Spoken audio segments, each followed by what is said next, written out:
प्रिय विद्यार्थियों, बहुत ही मोस्ट इम्पोर्टेंट होने वाला ये सेशन आप सभी लोगों के लिए। व्यवसाय अध्ययन के यदि आप स्टूडेंट हैं और 27 फरवरी को यदि आपको पेपर देने जाना है तो ये सेशन आपका है। व्यवसाय अध्ययन के बहुत से विद्यार्थी परेशान थे कि सर जी बिजनेस ऑर्गेनाइजेशन के मोस्ट इंपॉर्टेंट प्रश्नों की श्रृंखला पर बात करिए। तो देखिए डिस्टेंस यहाँ पर अति लघु उत्तरीय प्रश्नों की महत्वपूर्ण श्रृंखला आप सभी लोगों के समक्ष प्रस्तुत है। और इस तरीके से ये कंटेंट आप सभी लोगों के लिए बनाया गया है कि आपको अगर अति लघु में लिखना हो तब भी आपका काम हो जाएगा, और लघु उत्तरी में लिखना हो तब भी आप इसे अच्छे से लिख सकते हैं। चलिए डिस्कस करते हैं इस महत्वपूर्ण व्यवसाय अध्ययन के प्रश्नों की श्रृंखला का स्टार्ट हम लोग यहाँ पर देखिए पहले प्रश्न के साथ। प्रबंधन के 5 प्रमुख कार्यों में नियंत्रण का स्थान क्या है? बहुत ही मोस्ट इंपॉर्टेंट प्रश्न है। प्रबंधन के 5 प्रमुख कार्यों में नियंत्रण का स्थान क्या है, बताइए। ठीक है, बहुत ही मोस्ट इंपॉर्टेंट प्रश्न है। आइए चलिए इसको समझते हैं हम लोग। देखिए प्रबंधन बहुत ही जरूरी है, बहुत ही जब महत्वपूर्ण तथ्य है यहाँ पर।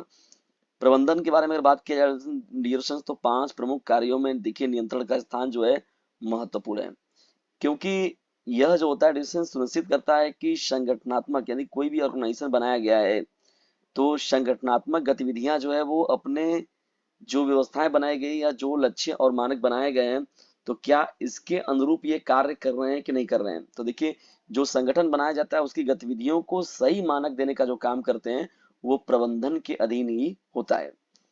देखिए नियंत्रण में क्या होता है कि प्रदर्शन की निगरानी, नियंत्रण के अधीन ही क्या होता है कि प्रदर्शन की निगरानी करना ना, निगरानी करना, उनकी व्यवस्थाओं का देखना और निर्धारित जो मानदंड बनाए गए हैं उनकी तुलना करना, और आवश्यक आवश्यक होने पर जो है सुधारात्मक जो है कार्यवाही करना। ये सब जो होता है डिसीजंस वो किसके अधीन होता है? प्रबंधन के अधीन होता है। ठीक है, तो आवश्यक होने पर जो सुधारात्मक कार्यवाही होती है वो भी शामिल होता है इसमें। यह नियोजन पर भी देखिए काम करता है, ठीक है ना, नियोजन पर महत्वपूर्ण रूप से काम करता है। आयोजन पर भी काम करता है, यानी नेतृत्व की बात हो गई, समन्वय गतिविधियों की बात हो गई।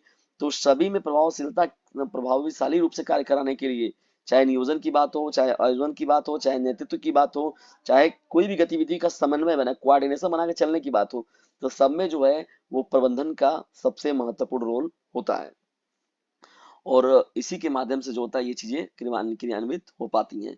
तो नियंत्रण एक आवश्यक कार्य है जो संगठनात्मक की प्रभावशीलता और दक्षता को बनाए रखने में बहुत ही महत्वपूर्ण अपना मदद देता है। दूसरे मोस्ट इंपोर्टेंट प्रश्न की बढ़ रहे हैं हम लोग देखिए डिस्कस यहाँ पर। व्यवसाय अध्ययन के भारत में आर्थिक वातावरण के महत्वपूर्ण पहलू क्या हैं? भारत में आर्थिक वातावरण के महत्वपूर्ण पहलू क्या हैं? देखिए डिस्टेंस यहाँ पर बात हो रही है आप सभी लोगों के समक्ष जो है आर्थिक वातावरण की ना, किसकी बात हो रही है? आर्थिक वातावरण की। तो देखिए आर्थिक वातावरण में अगर बात किया जाए तो भारत में आर्थिक माहौल जो होते हैं वो कई महत्वपूर्ण पहलुओं से आकार लेता है। ठीक है, आर्थिक माहौल जो होता है कई उसके लिए महत्वपूर्ण पहलू हैं जो उसको आकार देने में अपनी महत्वपूर्ण भूमिका निभाते हैं। देखिए कौन कौन से वो पहलू हैं आर्थिक वातावरण के महत्वपूर्ण पहलू कौन है? देखिए देश की जीडीपी विकास दर, देखिए ग्रास डोमेस्टिक प्रोडक्ट जो हो गया, जीडीपी विकास दर हो गया। मुद्रास्फीति दर की बात हो गई। राजकोषीय और मौद्रिक नीतियां हो गई। विनिमय दरें हो गई और व्यापार नीतियां भी इसमें शामिल होती हैं। ठीक है ना, तो देखिए यहाँ पर क्या हो गया, आर्थिक माहौल यानी आर्थिक विकास को, जो भारत के आर्थिक विकास को जो आकार देने में जो महत्वपूर्ण योगदान है वो जीडीपी का है, मुद्रास्फीति दर का है, राजकोषीय और मौद्रिक नीतियां जो बनाई गई हैं उस पर आधारित है, जो विनिमय दर बनाए गए हैं और साथ ही साथ जो व्यापार नीतियां बनाई गई हैं उन पर भी आधारित होता है। देखिए बुनियादी ढांचों में देखा जाए तो विकास की बात हो गई, निवेश का बात हो गया, तो ये सभी कारक जो होते हैं अपनी महत्वपूर्ण भूमिका निभाते हैं। और भारत की बड़ी और विविध आबादी वाली जो जनता है इसके तेजी से बढ़ते मध्यम वर्ग के साथ जो होता है आर्थिक विकास के लिए जो होता है डिस्टेंस अवसर और चुनौतियां दोनों प्रस्तुत करता है। ठीक है, व्यापार करने में देखा जाए तो आसानी को बढ़ावा देने, विदेशी निवेश को आकर्षित करने और बुनियादी ढांचे में सुधार करने की सरकार की पहल भी आर्थिक माहौल को प्रभावित करने वाले प्रमुख कारक हैं। कुल मिलाकर देखा जाए तो देखिए इसमें कुछ महत्वपूर्ण बातें जो हैं, ये पहलू जो होते हैं वो सामूहिक रूप से भारत की आर्थिक वृद्धि और स्थिरता को प्रभावित करते हैं। यानी भारत की आर्थिक वृद्धि को भी ये प्रभावित करते हैं और साथ ही साथ इसकी स्थिरता बनाए रखने में भी अपनी महत्वपूर्ण भूमिका निभाते हैं। ठीक है ना, ये भी महत्वपूर्ण प्रश्न रहेगा। तीसरे मोस्ट इंपॉर्टेंट प्रश्न क्यों जब बढ़ रहे हैं यहाँ पर देखिए जो आपका व्यापार संगठन का प्रश्न है, पूंजी बाजार से क्या तात्पर्य है? देखिए पूंजी बाजार क्या होता है, क्यों जरूरी होता है, इसके क्या कार्य हैं, आइए इसको हम लोग समझते हैं। देखिए पूंजी बाजार के बारे में बात करें हम लोग दोस्तों, तो ये एक वित्तीय बाजार होता है, ठीक है। जहाँ क्या होता है, दीर्घकालीन ऋण की बात हो गई या इक्विटी समर्थित प्रतिभूतियों की बात हो गई, तो इन्हें खरीदा जाता है और बेचा भी जाता है, ठीक है। एक ऐसा वित्तीय बाजार जहां पर लेन देन वाली बात हो रही है, खरीद और बेच की बात हो रही है। इसमें देखिए शेयर बाजारों को भी शामिल किया जाता है और साथ ही साथ बांड बाजार शामिल होते हैं, जहां कंपनी और सरकारें जो होती हैं निवेशकों से धन जुटाती हैं। किससे जुटाती हैं? निवेशकों से, ठीक है ना। तो कंपनी हो गई या सरकारें हो गई। देखिए क्या होता है कि जब भी बिजनेस ऑर्गेनाइजेशन किया जाता है, यानी बिजनेस में कभी भी अगर इकोनॉमिकली कमजोरी पड़ती है, तो वो सीधा सीधा उसका प्रॉफिटेबल लाते हैं लोगों के सामने, और वो कहते हैं कि नहीं भैया ठीक है, सरकारें या कंपनियों को जो है निवेशकों से वो अपना वो जो समस्याएं उनकी होती है वो पूरा करते हैं, ठीक है ना। और ये पूंजी बाजार के माध्यम से ही पॉसिबल हो पाता है। देखिए कंपनियां क्या होती है, विस्तार या अन्य उद्देश्यों के लिए जो है पूंजी जुटाने के लिए जो होता है स्टॉक जारी करती हैं वो लोग, ठीक है ना। लालच देती हैं कि नहीं भैया आप अगर निवेश करते हैं, यदि आप निवेशक बनते हैं तो आपको ये लाभ मिलता है। और कोई भी होगा भाई, स्वाभाविक है कि उसके पास कुछ अमाउंट है, तो वो सोचता है कि भैया चलो ठीक है, देख के कुछ थोड़ा सा बढ़ावा दिया जाए, कुछ बढ़ावा दिया जाएगा तो हम लोग को भी कुछ लाभ मिलेगा। तो निवेशक क्या करते हैं डिविडेंड्स, इन शेयरों को खरीदते हैं और बेच सकते हैं। और इसी तरह क्या होता है, सरकारें जो हो गई और निगम जो है धन जुटाने के लिए जो है बांड जारी करते हैं, और निवेशक जो होते हैं इन बांडों को खरीदते हैं और बेच भी सकते हैं। पूंजी बाजार में देखिए डिस्कशन क्या होता है, निवेशकों से व्यवसाय और सरकारों तक की पूंजी के प्रवाह का जो है सुविधाजनक तरीके से वो मैनेजमेंट बना रहता है, ठीक है ना। और उसमें आर्थिक विकास और वृद्धि की जो बातें होती हैं वो क्रियान्वित होती रहती है, कहाँ पर? पूंजी बाजार के माध्यम से, ठीक है ना। चलिए आगे बढ़ते हम लोग, यहाँ पर देखते हैं क्वेश्चन नंबर 4 को। आदेश की एकता का सिद्धांत प्रबंधन के लिए किस प्रकार उपयोगी है? देखिए दोस्तों अगर बात की जाए आदेश की एकता का सिद्धांत, तो ये देखिए प्रबंधन में देखा है तो एक मौलिक अवधारणा है। कैसी अवधारणा है? एक मौलिक अवधारणा के रूप में है, जो कर्मचारियों केवल एक पर्यवेक्षक से दिशा प्राप्त करने के महत्व पर जोर देता है, इसमें मुख्य रूप से देखा जाए तो। और यह सिद्धांत प्रबंधन के लिए देखा है तो उपयोगी भी है। देखिए सिद्धांत प्रबंधन के लिए देखा है तो ये बहुत ही इंपॉर्टेंट भी है, क्योंकि संगठन के भीतर जो होता है डिसीजन भ्रम और परस्पर विरोधी निर्देशों और शक्ति संघर्ष से बचने में मदद करता है, ठीक है। तो ये महत्वपूर्ण पक्ष होता है डिसीजन देखा जाए तो यहाँ पर। और पर्यवेक्षक से देखा जाए तो कि ये चीजें देखने को मिलती हैं, और प्रबंधन के लिए उपयोगी भी होता है। और संगठन के भीतर जो भ्रम पैदा हो जाता है, परस्पर आपस में विरोध हो जाता है, किसी निर्देशों को लेकर या शक्ति संघर्ष उनके बीच में होने लगता है, तो उससे बचने में ये जो है मदद भी करता है, ठीक है। और सुनिश्चित करने के लिए प्रत्येक कर्मचारी जो होता है डिसीजन केवल एक प्रबंधक को रिपोर्ट करता है। आदेश की श्रृंखला जो होती है स्पष्ट और कुशल बनी रहती है, ये बहुत मायने रखता है, जिससे बेहतर समन्वय और जवाबदेही की अनुमति मिलती है, ठीक है डिस्कस ये हो जाता है। और अंततः देखा जाए तो निर्णय लेने की प्रक्रिया जो होता है डिस्कस इसके माध्यम से क्या होता है, आसान हो जाता है, और संचार में सुधार होता है, और अधिक संगठित तथा उत्पादक कार्य वातावरण बनता है। तो ये भी एक महत्वपूर्ण आपका प्रश्न हो जाएगा। चलिए बढ़ते हैं महत्वपूर्ण प्रश्नों की श्रृंखला में हम लोग यहाँ पर अब नेक्स्ट प्रश्न की ओर। देखिए ये प्रश्न क्या है हम लोग का, कार्यात्मक संगठन के दो लाभ बताइए। देखिए दोस्तों कार्यात्मक संगठन की बात हो रही है, तो कार्यात्मक संगठन के दो प्रमुख लाभ क्या हैं, कौन कौन से हैं, किस प्रकार से ये कार्य करते हैं, इस पर बातें करते हैं हम लोग।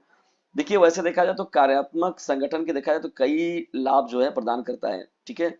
जिसमें से दो में स्पष्ट विशेषज्ञता और कुशल संसाधन की बात होती है, ठीक है दोस्तों। किसकी बात होती है? स्पष्ट विशेषज्ञता की बात होती है, और साथ ही साथ कुशल संसाधन का इसमें बात होता है। किसमें? कार्यात्मक संगठन के दो प्रमुख लाभ है। पहला क्या हो गया, स्पष्ट विशेषज्ञता, और दूसरा जो हो गया कुशल संसाधन। सबसे पहले रिलेशन देखिए यहाँ पर जो है कार्यात्मक संगठन जो होता है वो स्पष्ट विशेषज्ञता की अनुमति देता है। ये महत्वपूर्ण चीज है, क्योंकि कर्मचारियों को उनकी विशेषज्ञता और कौशल के आधार पर जो होता है वो समूहीकृत किया जाता है। भाई जाहिर सी बात है, विशेषज्ञ व्यक्ति होना चाहिए, और कौशल जो उसके अंदर उसकी दक्षता भी होना चाहिए, उस काम के प्रति उसकी दक्षता भी होनी चाहिए, तभी समूह बनाया जाता है, तभी ग्रुपिंग किया जाता है, ठीक है ना।